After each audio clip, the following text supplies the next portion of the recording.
Hello, we're going to get real, we're going to get serious in this vlog. I want to talk about a bit about human behaviour, like social pressure and norms and stuff like that. Because I was watching an interesting show the other day. If you know, what is it called? The I Shouldn't Be Alive? That one where it has people's stories about how they went like into the wilderness, they got lost and had to survive, like do all these crazy things. They make a show about their real life story. And there's another show, the show that I was watching is called, plays on the same sort of thing, it's called Trouble in Paradise, where they get stuck, but it's like kidnappings and intense things like that. And the interesting thing in this show was this guy, he was kidnapped by some terrorist guy, except all the while when the guy's being lured in, like, hey, how you doing, man? Like, he was befriended by the kidnapper first, just because he didn't know him.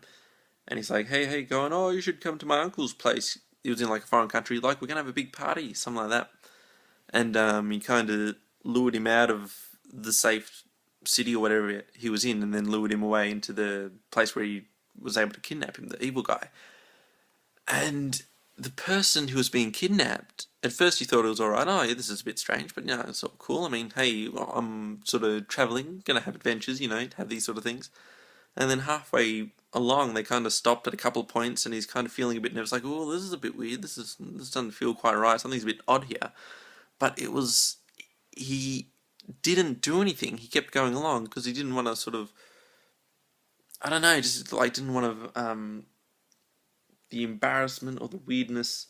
He didn't want to be impolite to the people in the whole situation, and like you feel obligated to be nice to these people, even though he knew something weird was going on, something really odd. And like his gear was in the car, and he said, "No, is it worth leaving the gear and just running out of here?" And he's like, "No, it doesn't warrant that." Like, it's weird, like the pressure of politeness and all that was keeping him in the car when he eventually got kidnapped in the end, which is really weird. It's like he knew something was going on, intuition in his gut. He knew this wasn't right, but because he felt he had to be polite and kind of go along with things, he stayed in the car till he was kidnapped. He was eventually saved in that, but it's weird. Like, it's an interesting sort of human behaviour sort of thing there. And the reason I want to talk about that is just it's interesting, just that sort of thing that locks you in to doing like the normal thing or go along with things, stuff like that. Is because I've lost my train of thought. What was it? Just like in life, that's right.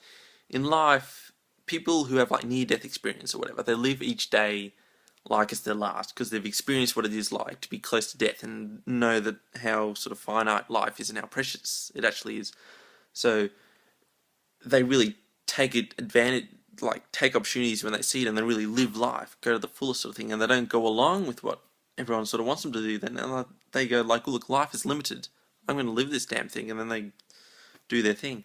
Whereas it's hard, like normal people who have just normal life, they keep going day to day doing the same thing and not taking too many risks. And just in social situations and everything, I won't get too specific, but just with me today, it's like I could have done something where if it worked out well, like it could have changed my life, like really good. But then if it turned out bad, then it just would have been just really embarrassing. But so that's what stopped me from doing it. But then if you think of that logically, like, wow, this could be a really great thing. And if it doesn't turn out right, you could just be sort of embarrassed for a little while. But when you're in that moment, where it's like, if this doesn't work out, then this is going to be so embarrassing and crap, then it's hard to do the thing that's risky. When you're in that moment, yeah, in hindsight and in logic and everything, it sounds like, yeah, just go for it, just do it. But when you're in that moment, and when you don't know what happened, you're in like unknown territory, you don't know what'll happen, sort of thing, you kind of play it safe. And that's what's tricky. That's what's tricky. It's that sort of, this is like, if, I don't know, I'm mumbling here.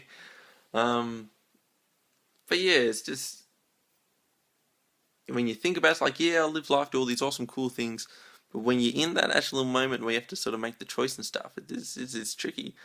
And I don't mind, like, making an idiot of myself on, like, the Samtime News and sort of public stuff like that, because it seems just like, yeah, I'm doing what I really like doing, and I know it's good. And it's just a lot of fun, and also it's so kind of there's a little bit of a separation. Like even though because I record it all myself, and it's all just me there recording and editing, and even though I get feedback from everyone, which is cool on the internet and that, there is kind of that separation where you're not in the presence of other people at the moment, but wherein it's different when you're in a situation when you're around people who are there at the moment. It's like a different sort of feeling, a different sort of, I don't know, it's just like human nature. It's different somehow if there's actual sort of people in your direct vicinity rather than just online sort of thing. And I don't know, maybe that'll change in the future when kids these days grow up with computers and it's all digital communicating with stuff like that. But I think that's just a strong difference in human nature when there's actual people there compared to the disconnect when you're kind of on the internet slightly anonymous. When people don't know you, that's another thing. People kind of know what you put forward on the internet, but they don't really know you in that moment, and they can't. And yes, it's two-way. You can comment back and talk like that, but then if someone's actually there, it's like direct communication. What am I talking about?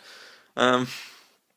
Anyway, just stuff. You have to live life to the fullest. Do the cool things.